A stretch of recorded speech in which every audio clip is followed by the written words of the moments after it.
আজ আমি কারি বানাবো, তাই নিয়েছি পেঁয়াজগুলো চপারে চপ করে নিয়েছি কাঁচা লঙ্কা রসুন দিয়ে। এবার আমি দিয়ে দিচ্ছি ধনে পাতা। ধনে পাতাটা দিয়ে দিলাম, সাথে দিয়ে দিচ্ছি 1 চামচ নুন, কেন পেঁয়াজ আমার 250 বেশি। এবার দিয়ে দিচ্ছি 1 চামচ কাশ্মীরি লঙ্কা গুঁড়ো, কেন কাঁচা লঙ্কাটা অনেকটা দিয়েছি, তাই ঝাল হয়ে যাবে, এই জন্য কাশ্মীরি লঙ্কার গুঁড়োটা দিলাম, কালার এসে যাবে ভালো। হলুদ দিয়ে দিলাম। এবার দিয়ে দিচ্ছি একটু জিরে পাউডার, আর ধনে পাউডার দেবনি, কেন কি ধনে পাতাও তো দিয়েছি, অল্প দিয়ে দিলাম জিরে পাউডার। এবার আমি বেসন দিয়ে দেবো, অল্প অল্প করে বেসন দিয়ে মাখতে শুরু করি।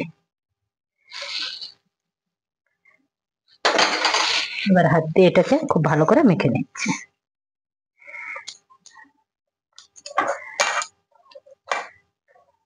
নুন দিয়েছি, পেঁয়াজের থেকে আর ধনে পাতার থেকে তো জল ছাড়বে, তার জন্য জল এখন দেবো না।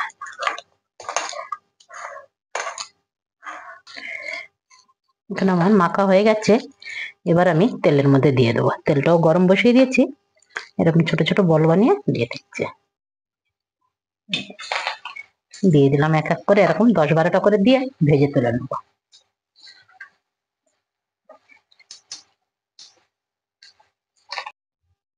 এখানে আমার পেঁয়াজের পকোড়াগুলো হয়ে গেছে। এবার আমি কারির একটু মশলা করে নিচ্ছি।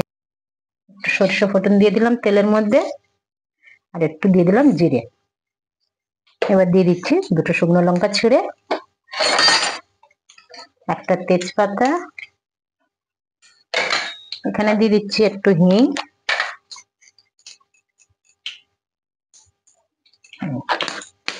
এবার আমি একটা পেঁয়াজ কেটে রেখেছি, এটা আমি দিয়ে দেবো।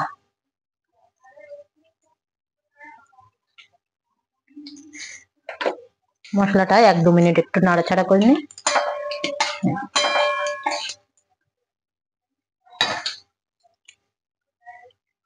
এবার আমি একটা পেঁয়াজ কেটে রেখেছিলাম, এটা দিয়ে দিলাম।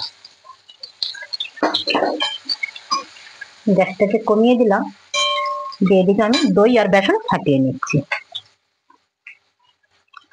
আগে আমি দইটা দিয়ে দিলাম,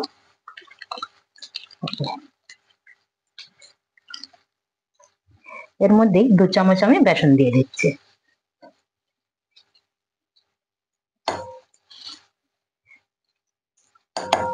এবার খুব ভালো করে ফাটিয়ে নেব।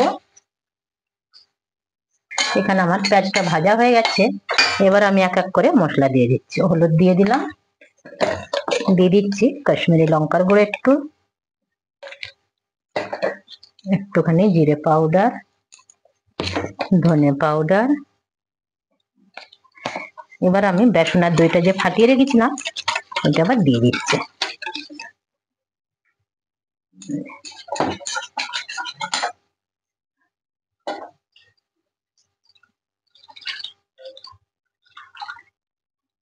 আর একটু আমার জল লাগবে, এই বাটিটা ধুয়েই জলটা দিয়ে দেবো।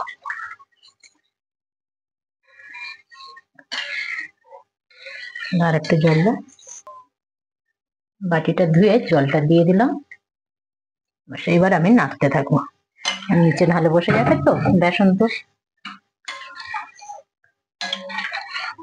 এখনো নুন দেওয়া হয়নি, নুনটা একদম লাস্টে দেবো আমি।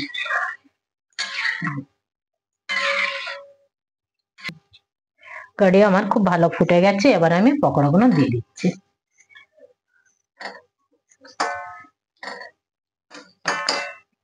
এবার আমি নুনটাও দিয়ে দিলাম, দিয়ে আরো 3-4 মিনিট ফুটিয়ে নিলে কারি আমার হয়ে গেছে।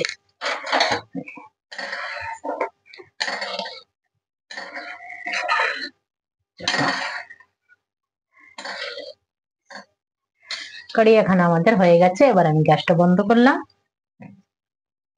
আপনাদের যদি ভিডিওটা ভালো লাগে তাহলে অবশ্যই লাইক, কমেন্ট, সাবস্ক্রাইব অবশ্য করবেন। ধন্যবাদ।